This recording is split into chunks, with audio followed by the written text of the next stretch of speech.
Welcome to Screen Hollywood, the home of movie news and entertainment. Don't forget to like, share, and subscribe. You can't manufacture moments like this. Studios spend millions trying to create viral characters. Sometimes, the audience simply chooses one for you. If those forecasts prove accurate, this won't just become another Christopher Nolan success. It will become his biggest success. The online discourse suggested Nolan had divided everyone. The box office suggests something completely different. Entire debates were built around a casting decision that, apparently, never actually happened. It's the same thing. Agamemnon, or more specifically, Aura Agamemnon. 4 minutes. That's all it took. Agamemnon wasn't advertised as the face of the Odyssey. He became the face of the Odyssey. That's the difference. Sometimes the internet becomes so obsessed with winning an argument that it completely forgets to watch the movie. For months, Christopher Nolan's The Odyssey became the center of one controversy after another. Every week seemed to bring a new reason why the film was supposedly doomed. People argued over the casting. People argued over Nolan adapting one of the greatest poems ever written. People argued over historical accuracy, representation, creative liberties. And social media did what social media does best. It amplified every disagreement until it felt like the entire internet had declared war on a film that, at the time, hardly anyone had even seen. Then, something remarkable happened. The movie was released. Audiences showed up, and all that noise simply disappeared. Today, as it stands, The Odyssey has already earned more than $650 million worldwide, against a reported $250 million production budget, with industry forecasts suggesting it could eventually surpass $1.4 billion at the global box office if it maintains its momentum.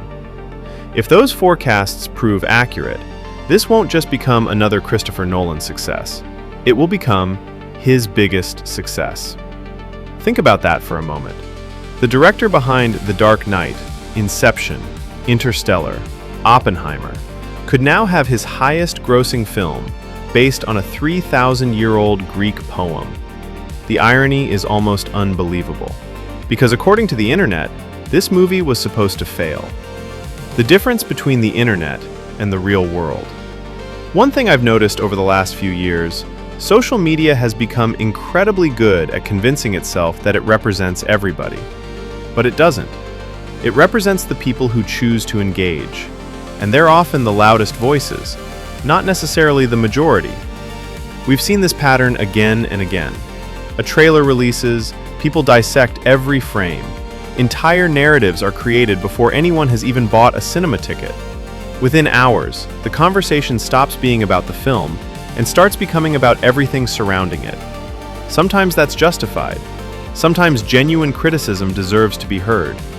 But increasingly, we're seeing audiences make up their own minds instead. That's exactly what happened with The Odyssey. The online discourse suggested Nolan had divided everyone.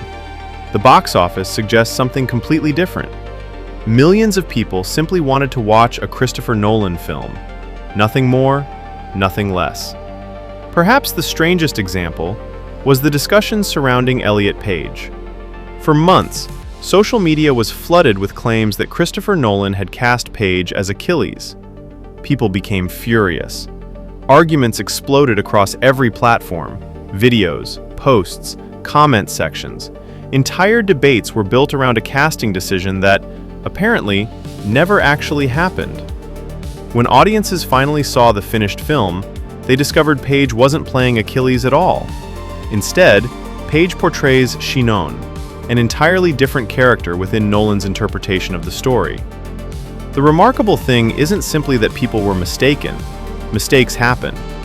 The remarkable thing is how quickly the internet accepted the rumor as fact. Very few people stopped to ask, is this actually true? The cast list was publicly available. Information existed. But by then, the outrage had already become the story. And once outrage becomes entertainment, facts struggle to catch up. Now, this isn't really about Elliot Page or Christopher Nolan. or even the Odyssey. It's about something much bigger. We've entered an era where misinformation spreads at extraordinary speed, especially when it confirms what people already want to believe. Corrections rarely receive the same attention, because outrage is exciting. Clarification usually isn't. That's why these stories snowball so quickly. People don't always share information because they've verified it. Sometimes, they share it because it fits a narrative they've already accepted. By the time the truth emerges, the internet has already moved on to its next controversy. Meanwhile, the movie quietly continues making hundreds of millions of dollars. There's a lesson in that. Real audiences don't always care about online battles. Most people simply want to know one thing: is the film worth watching? Judging by the box office, a lot of people thought it was. Now, let's talk about what I think has actually caused much of the backlash. And strangely, I understand both sides.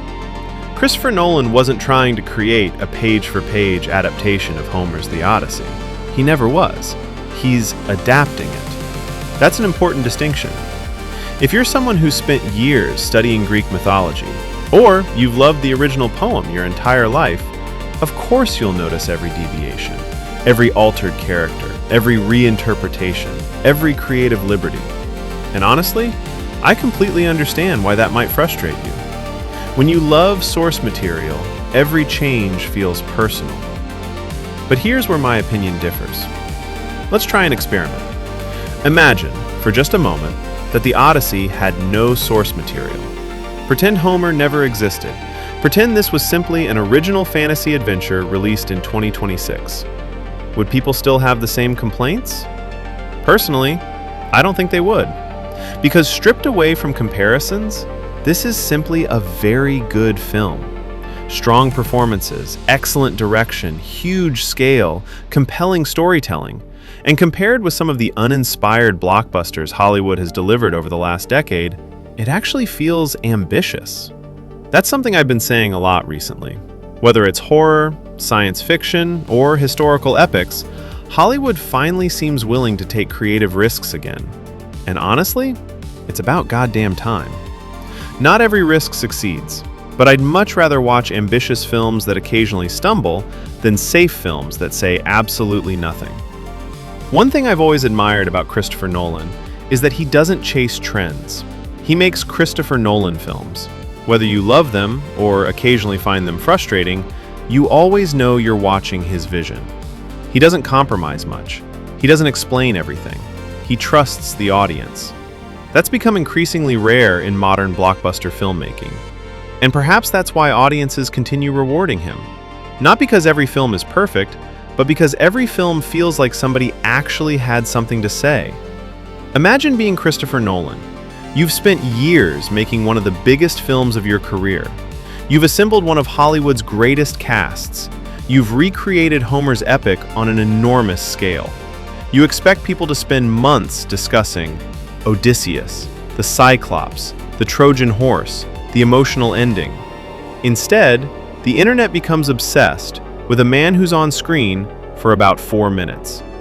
I honestly don't think Nolan could have predicted this in a million years, because everywhere I look, TikTok, Instagram, YouTube Shorts, X, the comments underneath movie clips, it's the same thing. Agamemnon, or more specifically, Aura Agamemnon. 4 minutes. That's all it took. Some characters spend 3 hours trying to become memorable. Agamemnon barely needs 4. That's extraordinary.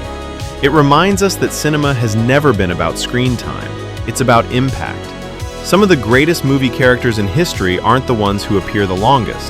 They're the ones who completely dominate every second they're on screen. That's exactly what happened here. And let's give credit where it's due. Benny Safdie is almost the complete opposite of Agamemnon. He's thoughtful, soft-spoken, reserved. Nothing about him screams, "My aura will break the internet." Yet the moment he puts on that armor, everything changes. His posture changes. His voice changes. The way he walks changes. He doesn't simply play Agamemnon, he becomes him. That's acting. Not through huge emotional speeches, but through presence. You believe this man could command armies simply by walking into the room. Let's be honest, that armor deserves its own agent. It looks incredible. Combined with Nolan's practical filmmaking, it creates one of the most visually imposing characters in the film. The costume tells half the story before Benny Safdie even says a word. Sometimes, cinema really is that simple. Get the performance right, get the costume right, get the cinematography right. Suddenly, the audience does the marketing for you. Here's the really fascinating part. This wasn't Universal's marketing. This wasn't Warner Brothers. This wasn't Christopher Nolan telling everyone, pay attention to Agamemnon. Audiences did this themselves. That's incredibly rare. You can't manufacture moments like this. Studios spend millions trying to create viral characters. Sometimes, the audience simply chooses one for you. Agamemnon wasn't advertised as the face of the Odyssey. He became the face of the Odyssey. That's the difference. And here's the irony. I genuinely wonder if Christopher Nolan is sitting there now, watching all these edits, watching millions of people quoting Agamemnon, watching the internet crown this character the embodiment of aura, and quietly thinking, maybe I should have given him another 10 minutes. Because hindsight is a wonderful thing. When you're writing a script, you never know which character the audience is going to fall in love with. You can make educated guesses, but sometimes the audience completely surprises you. And I think Agamemnon is one of those moments. A character who walked into a 3-hour epic, stayed for 4 minutes, and somehow became one of the most talked about aspects of the entire film. That doesn't happen very often. When it does, it's usually because cinema has created something genuinely iconic. And can we just take a moment to appreciate that costume? Seriously, whoever designed Agamemnon's armor deserves enormous praise. Because costume design isn't just about making something look impressive. It's about telling the audience who this person is before they've even opened their mouth. The armor looks heavy, battle-worn, regal, intimidating. It doesn't feel like something pulled off a costume rack. It feels lived in. Combined with Nolan's commitment to practical filmmaking, it creates a character who genuinely feels like he belongs in this brutal world. Sometimes, the simplest things make the biggest difference. Get the costume right. Get the performance right. Get the cinematography right. Suddenly, you've created a character people can't stop talking about. And perhaps that's the perfect way to sum up the Odyssey. Before release, the conversation was dominated by controversy, rumors, casting debates, arguments over adaptation, people declaring the film a success or a failure before they'd even seen it. Then the film arrived. Audiences made up their own minds. The box office exploded. Reports of early Oscar buzz began circulating throughout Hollywood. And instead of endlessly discussing the controversies, millions of people are making Aura Agamemnon edits.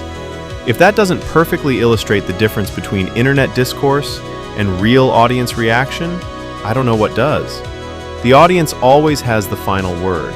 Not the loudest voices, not the trending hashtags, not the outrage of the week, the people who actually buy the ticket. Now, before I finish, I do want to offer one criticism, because no filmmaker is beyond criticism, not even Christopher Nolan. One thing that has always stood out to me is his approach to cinematography. Whether it's the Dark Knight trilogy, Dunkirk, Oppenheimer, or now The Odyssey, Nolan consistently gravitates towards muted color palettes. Lots of grays, blues, earth tones. Everything feels grounded. Everything feels restrained. Now, I completely understand why. That's Christopher Nolan's style. He isn't interested in fantasy that feels fantastical. He's interested in fantasy that feels believable. His worlds always have one foot planted firmly in reality. That's part of what makes his films feel so immersive. But every now and then, I do find myself wishing he'd let the colors breathe a little more. This is ancient Greece, a civilization famous for its mythology, grandeur, and larger-than-life legends. There were moments where I found myself wondering what this world might have looked like with just a little more visual vibrancy.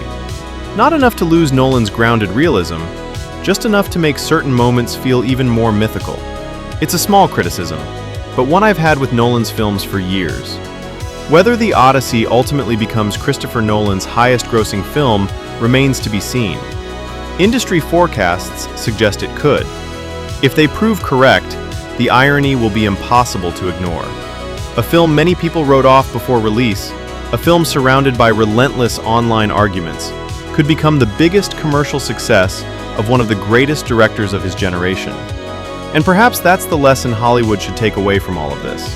Online discourse matters, but it isn't everything. Audiences are smarter than they're often given credit for. They don't always follow the loudest voices. Sometimes, they simply walk into a cinema, watch a great film, and then leave talking about the one character nobody expected. A king in extraordinary armor, with 4 minutes of screen time, and enough aura to conquer the internet. Maybe that's the greatest plot twist of them all.